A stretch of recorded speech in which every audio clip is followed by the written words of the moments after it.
মানে টোটোতে উঠতে না উঠতেই বলে নামো। নামবো কেন, কিছু খারাপ হয়ে গেছে? বলছে না এই ওরে বাবা এ তো নড়ছে রে। রেখা এই যে পানিহাটি ঘাট, তো এটা পানিহাটি কন্যাকর যাওয়ার ফেরিঘাট। যে এতক্ষণ ধরে আমাদের সাথে ক্যামেরা করে দিচ্ছিল, মানে আমরা শুরুতে যে ইন্ট্রোটা তোমাদের সাথে দিয়েছি, সুদীপ। হ্যালো। ও এসছে কন্যাকর থেকে, না শিউড়ি থেকে এসছে সোদপুরে, তাই তো?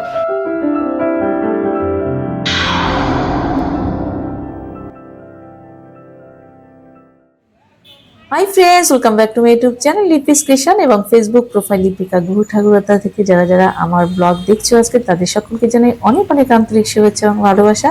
ইতিমধ্যেই আমি এই যে অবনীন্দ্রনাথ ঠাকুরের বাগান বাড়িতে ঘুরতে এসেছিলাম, তার অনেক রিলস ভিডিও, অনেক ছবি তোমাদের সাথে ফেসবুকে পোস্ট করেছি, ইউটিউবে শেয়ার করেছি। তো তোমরা অনেকেই জানতে চেয়েছো এখানে আমরা কবে এসেছি আর কিভাবে আসতে হয়। আমরা এসেছিলাম বারাসাত থেকে। তো আজকে তোমাদের সাথে সেই জার্নিটা শেয়ার করব। আর এখানে এসে যে বাগান বাড়ি ঘুরে দেখেছি সেটা তো থাকবেই, তবে আজকের ব্লগে থাকবে কিনা জানি না। তো চলো ব্লগটি আজকে শুরু করা যাক, কিভাবে এসেছি। আর আজকের ব্লগটা কিন্তু ভীষণ মজার হচ্ছে, সম্পূর্ণ ব্লগটি অবশ্যই দেখবে, তোমাদেরও ভালো লাগবে আশা করছি। আর যারা যারা এখনো Lipi's creation YouTube channel subscribe করোনি, তারা অবশ্যই চ্যানেলটিকে সাবস্ক্রাইব করো, পাশে থাকা বেল আইকনটিকে প্রেস করে রাখো, তাহলে আমার এই সুন্দর সুন্দর ব্লগগুলো আপলোড করার সাথে সাথে তার নোটিফিকেশন তোমাদের কাছে পৌঁছে যাবে। তো চলো আজকে ব্লগটি শেয়ার করি, সম্পূর্ণ ব্লগটি দেখো, তোমাদের কেমন লাগে অবশ্যই তার কমেন্টস কিন্তু জানার অপেক্ষায় রইলাম। কতক্ষণ দাঁড় করিয়ে রেখেছি, কতক্ষণ দাঁড়িয়েছিলি? এদিকে কাছে আয়, 10 খানা। তুই অবশ্য সময়ের মতোই এসছিস, আমি হচ্ছে আধ ঘন্টার বেশি যে দাঁড়িয়ে আছি। আমরা হেলাবর তলায় যাচ্ছি। পল্লবী কোথায় নিয়ে যাবি? আজকে বেশ ভালো ভালো জায়গা। আচ্ছা, বেশ ভালো ভালো জায়গায় ঘুরতে যাব, দেখা যাক। শুনতে পাচ্ছ না, জোরে বল। আমাদের সাথে থাকো, দেখতে পাবে বেশ ভালো ভালো জায়গা। এমন তারা দিয়েছে, আমি জলের বোতল আনতে পারিনি, ছাতা আনতে পারিনি, কিচ্ছু আনতে পারিনি। আজকে শাস্তি কেমন লাগলো বেড়াতে যাওয়ার? খুব, আর তার মধ্যে রোদের মধ্যে প্রায় আধ ঘন্টার উপরে দাঁড়িয়ে।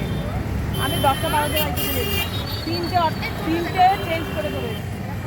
তার মধ্যে জলের বোতল আনিনি, ছাতা আনিনি, সব ধরতে। ওরে ফোন, আমি তো একবার দুবার ফোন ধরিনি। তো যাই হোক, আজ আমরা নায়িকা, বাংলাদেশের নায়িকা যখন আসছে যখন নামলো, ও কি লাগছে, আগুন ছিল না একদম। বাবা, এই তাহলে পল্লবীর হাতে হাতে ব্লগ চলো দেখতে থাকি আমরা আজকে কোথায় কোথায় যাবো, সব তোমাদের সাথে শেয়ার করবো। তবে রোদ্দুরটা উঠেছে ভালো হয়েছে, ফটোটাও ভালো আছে। হ্যাঁ, এখানেই তো ভালো আছে। হ্যাঁ, এখানেই ভালো আছে। আমরা দাঁড়িয়ে আছি একদম হেলাবর তলায়। আমাদের অটো যাত্রা এক নম্বর অটো হেলাবর তলা থেকে যাত্রা শুরু। Number 1 auto. কতগুলো অটো, কতগুলো বাস, সব আপনাদের দেখো, সব তোমাদের সাথে শেয়ার করবো। চলো, আজকে অনেক যাত্রা, অনেক যাত্রা, অনেকবার ভাঙা ছিল যাত্রা। কতটা কি করতে পারবে জানি না। আশা অনেক হবে। হ্যাঁ, যতক্ষণ শরীর দেবে করবো। তো আমি ইতিমধ্যে 3টে ব্রেক জার্নি করে এই হেলাবরতলাতে এসে পৌঁছে পল্লবীর সাথে মিট করলাম। সেখান থেকে আমরা অটো করে একেবারে ব্যারাকপুর স্টেশন অবধি পৌঁছে গেছিলাম। তো সেই জার্নিটা এই শুরু হলো।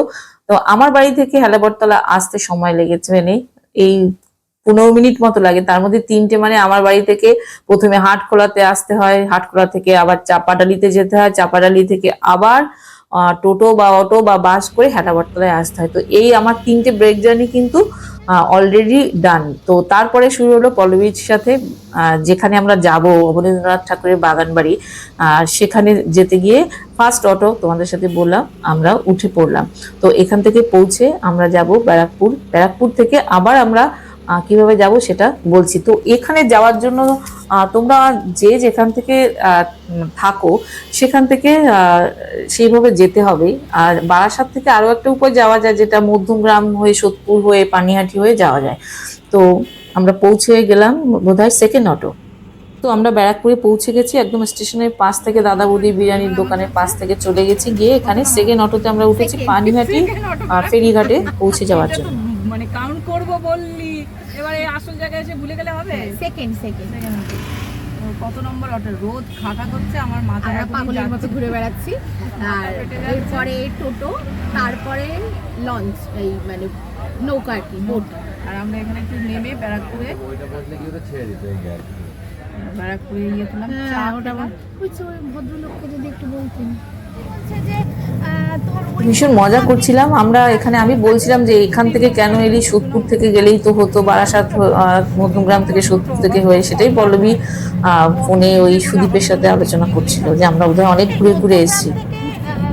সোদপুর ধানকল মানে কিসে আসা যায়? এসে পানিহাটি ফেরিঘাট আসার জন্য আমাদের আর একটা টোটো নিতে হলো। এবারে আমরা এই টোটোতে উঠে পানিহাটি ফেরিঘাটে পৌঁছে গেলাম। স্টেশন থেকে যদি ট্রেনে আসি উল্টো লেখা, এই যে পানিহাটি ঘাট, তো এটা পানিহাটি কোন্নগর যাওয়ার ফেরিঘাট। আমরা অ্যাট লাস্ট পৌঁছেছি তিনখানা 3 নম্বর অটো থেকে নেমে, 3 নম্বর টোটো, 2 নম্বর অটো আর 3 নম্বর টোটো থেকে নেমে আমরা পানিহাটি ঘাটের স্টেশনই বলবো, হ্যাঁ ফেরিঘাট ফেরিঘাট এসে গেছি। আর আমাদের সামনে কি একটা আনবো? হ্যাঁ আচ্ছা, জানবো না এই হচ্ছে আমাদের সাথে আছে পল্লবীর মানুষ, শিউরি। আচ্ছা, ও গান জগতের মানুষ। তো সেই সূত্রে আমাদের সাথে আলাপ। আমার ভাই, আমাদের ভাই, ছোট ভাই একদম, তো ওর সাথে আমরা ও কলকাতায় এসেছি, তাই আমরা ঘুরতে বেরিয়েছি। তো আরও কথা, অনেক কিছু আলাপ এগিয়ে যেতে হবে।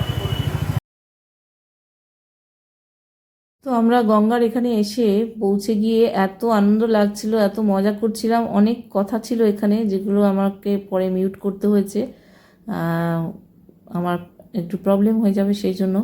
তো সেগুলো তোমাদের সাথে শেয়ার করতে পারলাম না। তো এখানে আমরা অনেক ছবি তুলেছি, সেই নিয়ে অনেক কথা টথা বলছিলাম, হাসি মজা করছিলাম। ভালো লাগতো যদি শেয়ার করতে পারতাম সেই কথাগুলো।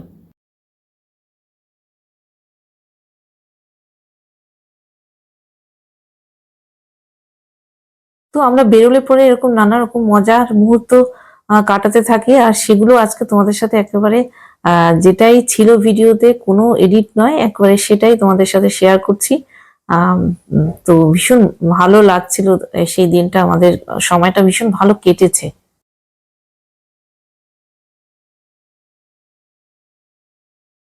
তারপরে যা হয়, এত সুন্দর জায়গায় এসে কিছু ছবি তুলবো না, সেগুলো করলাম, ছবি তুললাম, কিছু এইখানটায় রিলস বানিয়েছি, সেগুলো তোমাদের সাথে শেয়ার করছি। তোমরা দেখেছো, অনেক কমেন্টস করেছো, অনেকে জানতে চেয়েছো, তাই সম্পূর্ণ আমাদের জার্নিটা তোমাদের সাথে শেয়ার করছি। ভাগ্যিস তুলে রেখেছিলাম ভিডিওগুলো, তাই তোমাদের কাছে শেয়ার করতে পারছি। তো একা থাকলে খুব সমস্যা হয়, বেশিরভাগ সময় আমার ভিডিওগুলো আমি একাই তুলি, আমাকে ক্যামেরাও করতে হয়, সবই করতে হয়, সেখানে অনেক সমস্যায়। এখানেও আমি প্রচুর ভিডিও আমার নিজের একারই করা রয়েছে, সেগুলো যদি পারি তোমাদের সাথে বলবো। আর কিছু পল্লবী আর সুদীপ ছিল বলে সাথে, তো ওরা করে দিয়েছে। তখন ওরা এদিক ওদিকে অনেক সময় ছবি তুলতে ব্যস্ত ছিল, আমি তোমাদের সাথে ভিডিও শেয়ার করব বলে। আমি যেহেতু স্ট্যান্ড আমার নিয়ে যাই সাথে করে, তো সেই জন্য সেই স্ট্যান্ডে রেখে রেখে আমি অনেক রিলস, অনেক ভিডিও তোমার সাথে তুলেছি, শেয়ারও করেছি। আজকের ব্লগেও হয়তো থাকবে। আর এখানে অরিজিনাল ভয়েসটা দিতে পারিনি, আমরা যে কথা বলছিলাম বাইরে একটা ভালো রবীন্দ্রসঙ্গীত হচ্ছিল, তো সেই প্রবলেমটা তো একটু থেকেই থাকে, তো এই জন্য একটু মিউট করে দিয়েছি। আমার নিজের ভয়েসটা আবার তোমাদের সাথে শেয়ার করছি। তো দেখো কত সুন্দর। আর এখান থেকে আমি তোমাদের সাথে লাইভ করেছিলাম, সেটা তোমরা দেখিয়েছো, অনেক কমেন্টস করেছো। আর অনেক বন্ধুরা রয়েছো যারা বলছিল যে কোন্নগরে এলে, আমার বাড়ির পাশ থেকে গেলে, নামটা এক্ষুনি মনে পড়ছে না। তো আগে যদি জানতাম যে তোমাদের বাড়ি এখানে, সবার বাড়িতে হয়তো আমার জানা থাকে না, হয়তো টুকটাক কথা হয়। তো নেক্সট টাইম যদি আবার যাই, তো তোমাদেরকে পোস্ট করে জানিয়ে যাব যে আমি কিন্তু এই জায়গায় যাচ্ছি। কারণ প্রচুর মানুষ রয়েছে, যারা অনেক বন্ধু রয়েছে আমার কলকাতার শহরে নানা জায়গায় ছড়িয়ে ছিটিয়ে, তো তারা ভীষণ ভালো বন্ধু। পরে অনেক সময় দেখেছি যখন শেয়ার করি, তোমরা বলো এখানে এলে কেন বললে না।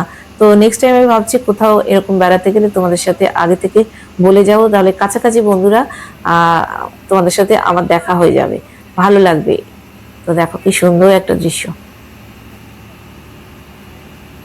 বলতে বলতে তোমাদের একটু আগেই বলছিলাম যে অনেক ভিডিও আমার নিজের করা রয়েছে। এই যে ভিডিওটা দেখছো, এটা কিন্তু আমার নিজেরই তোলা। আমি লংসের মধ্যেই স্ট্যান্ড করে রেখেছিলাম ক্যামেরা, আর সেখান থেকে আমি নিজেই তুলেছি এটা।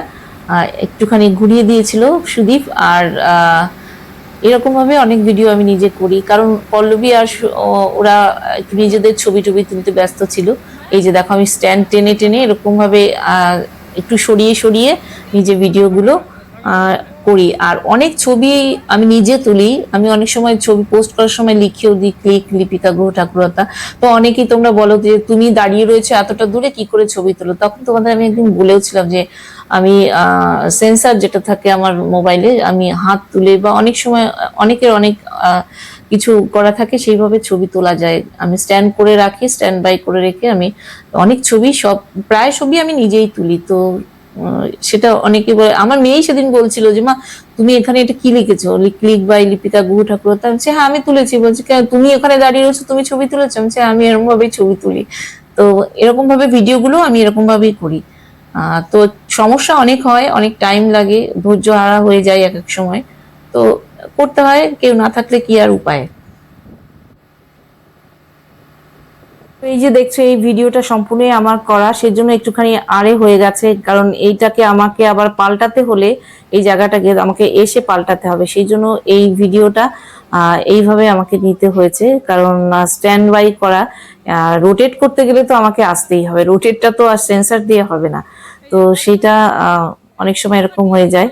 দেখো এখানে সুদীপও রয়েছে বসে, আর ওখানে পল্লবীও রয়েছে বসে। আমি একেবারে সত্যি তোমাদের এটা দেখিয়ে দিতে পারলাম। আর আমরা সবাই কিন্তু আমাদের হাতে ক্যামেরা নেই, এখানে ক্যামেরা স্ট্যান্ডেই রয়েছে, মোবাইল স্ট্যান্ডে রয়েছে। তো সেইভাবে ভিডিও করা হয়। এই যখন বসলাম তখন আবার ঠিক করলাম। তো এইভাবে ভিডিওগুলো নেওয়া হয়। তোমাদের কাছে আজকে একটু এটা শেয়ারও করে দিলাম। তো যাই হোক, তো এইভাবে আমরা পৌঁছে গেলাম ওই পানিহাটি থেকে, যেখানে আমাদের অবনীন্দ্রনাথ ঠাকুরের বাগান বাড়ি যাব, সেখানে একেবারে আমরা পৌঁছে গেছি। নেমে একটুখানি ডিস্টেন্সেই হচ্ছে অবনীন্দ্রনাথ ঠাকুরের বাগান বাড়ি, যেটা কোন নগরে রয়েছে।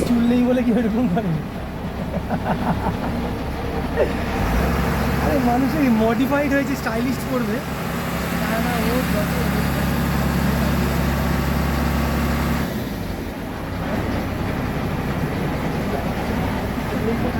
চল পল্লবী দাদা আয় তোমার তোকে দেখা যাচ্ছে না, তোর কি আসার ইচ্ছা নেই? যাত্রী দেয়। তো তোমাদের সাথে অনেকগুলো ছবি আমি শেয়ার করেছি, রিলস শেয়ার করেছি।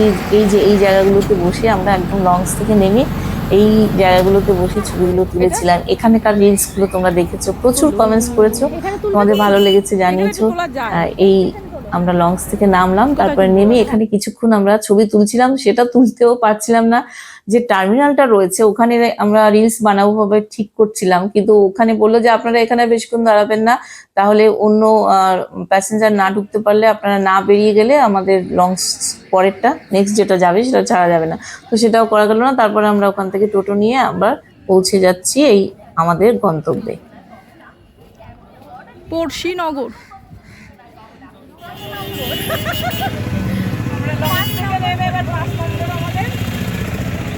পরিবহন বাংলা শুদ্ধ বাংলা। চলো এবার যাচ্ছি অবনীন্দ্রনাথ ঠাকুরের বাড়ি। এখানে গিয়ে আবার আমার তোমাদের সাথে শেয়ার করার জন্য। ওটা বাগান বাড়ি। অনেকদিন ধরে শুনেছি যে এখানে বাড়ি আলাদা, বাগান বাড়ি আলাদা। যাবো কোনটা? অবনীন্দ্রনাথ ঠাকুরের বাড়ি যেটা টিকিট কেটে ঢুকতে হয়। বাগান বাড়ি। হ্যাঁ, মানে টোটোতে উঠতে না উঠতেই বলে নামো। বলছে নামবো কেন, কিছু খারাপ হয়ে গেছে? বলছে না এইখানে এইটুকুর জন্য এইটুকুর জন্য মানে স্টেশন থেকে মানে 2 মিনিটও লাগে না, ফেরিঘাট থেকে। ফেরিঘাট থেকে, সরি স্টেশন তো না। তো আমরা নেমে গেলাম, আমাদের নামতেই হবে, কারণ আমরা জায়গায় পৌঁছে গেছি। আমরা টোটোতে আজকে চড়তে চড়তে আর অটোতে, মানে আমরা সারাদিন ভাবছি ইয়েতেই থাকি। তো এই আমরা পৌঁছে গেলাম অবনীন্দ্রনাথ ঠাকুরের বাগান বাড়িতে। তো তোমরা যেখান থেকে যে আসবে একটু গুগল করে দেখে নিতে পারবে। আমরা অনেক ভেঙে চুরে এসেছি, আর 5 বার আমাদের চেঞ্জ করতে হচ্ছে। তো এই হচ্ছে সেই গেট, এখানে আমরা এবার প্রবেশ করব টিকিট কেটে। 30 টাকা টিকিট বোধ হয়, না 10 টাকা করে, আমি এটা ঠিক, কারণ পল্লবী কেটেছে, আমি ঠিক বলতে পারবো না। তো আজকে ব্লগে তোমাদের এই অবনীন্দ্রনাথ ঠাকুরের বাগান বাড়িটা ঘুরে কিন্তু দেখাতে পারবো না, কারণ প্রচুর লম্বা হয়ে গেছে আমাদের জার্নিটা। কারণ এই জার্নিটা আমি রাখতে চেয়েছি, এখানে আমাদের অনেকটা সময় স্মৃতি বলতে পারি, এই ফিরে দেখা একটা জিনিস থাকে, আমার ভালো লাগবে দেখতে, সেই জন্য এই জার্নিটা আমি রেখে দিয়েছি।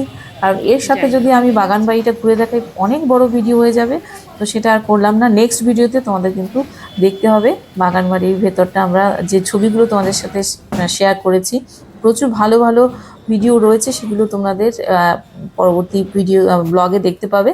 তো তার জন্য কিন্তু নেক্সট ব্লগটাও দেখতে হবে। আর আজকের ব্লগটা কেমন লাগলো অবশ্যই জানিও। আর লিপিস কিচেন ইউটিউব চ্যানেলটিকে আবার বলছি সাবস্ক্রাইব করো।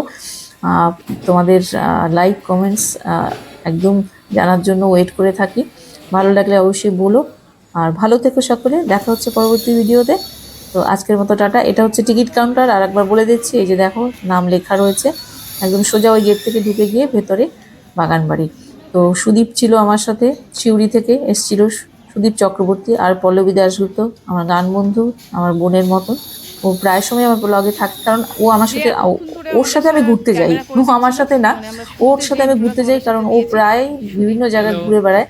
তো আমি কারোর সাথে ঘুরতে যেমন যেতে পারি না, কাজ ছাড়া যাওয়া হয় না। তো পল্লবী আমাকে মাঝে মাঝে বলে চলো লিপিকা দি এখানে যাবে সেখানে যাবে। তো সেইভাবে আমরা এখানে প্রবেশ করলাম। তো আজকে আর নয়, টাটা বাই, ভালো থেকো সকলে, দেখা হচ্ছে পরবর্তী ব্লগে। তোমাদের সাথে দেখো এখানটায় কি সুন্দর আম পড়ে আছে।